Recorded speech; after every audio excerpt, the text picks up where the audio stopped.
Hello, welcome to Temple Baptist Church in Poplar, Bluff, Missouri. Our devotional time today, we're going to be in 2 Samuel, chapter 22. We're going to look at verse 29.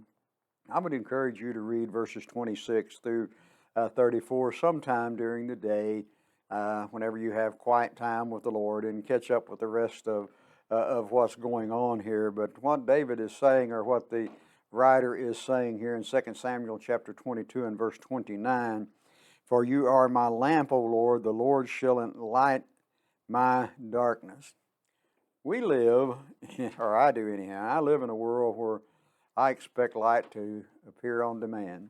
There's light switches on walls, and when I flip one of them on, I expect the lights to come on. But, we have power outages, don't we? We had one here just a few months back when a tornado decided to come through at my house. We were without electricity for, I think, about 3 or 4 days, something like that. And so, and during an ice storm, during the winter, it's even a lot worse. It was bad enough, but it just wasn't hot and wasn't real muggy and everything. So we survived it very well with just a little battery-operated fan of a night and flashlights to get around of a night. And of course, during the day, if it's in the cold of winter, sometimes the sun will warm the house up a little bit, because your power outage in the winter, you're probably not going to have any heat unless you have backup gas heat or wood heat or something like that. But anyhow, I don't want to make this too grim and all that. But when darkness comes the next night,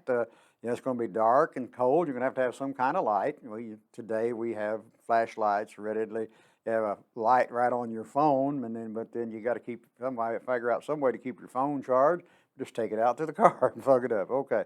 But anyhow, when you look at this, scholars believe David was reflecting over several periods of his life, and including his deliverance from Saul and other unnamed enemies. He's had, his kingdom has been through a lot. Though we don't know every event that David is referring to, his words make it evident that he was aware of God's presence, he was aware of God's protection, and he was aware of God's intervention throughout his life, in both the bright and the good, and the dark and the tragic.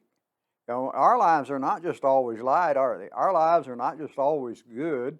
There are some things that are there. And so David declared, "I will give thanks to you among the nations, Lord. I will sing praises about you." That's verse 50 of this chapter. But, Jesus is the light of the world, isn't he? Jesus is the light of the world. Without him, we would live in perpetual spiritual darkness, power outage. We don't have Jesus as the light. We're spiritually dark. We have a power outage. And but David praised God for being a lamp in his darkness. So just think about this. How has God been a light in your life, in our life? He's there for us, isn't he? So trust him. You don't have to worry about darkness. Yeah, we're going to have some, winter's coming up. Ice storms, snowstorms, whatever, tornadoes, whatever. Just a squirrel gets in a transformer in your area, may be out of power for a while. You're going to be in darkness of night, and then it's light of a day. So, get you some lights. But Jesus is the light of the world. Don't be in spiritual darkness. Accept him as personal Savior. Come be a part of our services here at Temple. We meet at first service on Sunday morning at 8 o'clock. And then we have our Sunday school time at 9 o'clock. Then we have our second worship service at 10. Then we meet Sunday nights at 6 and Wednesday night at 7. May God bless you is our prayer.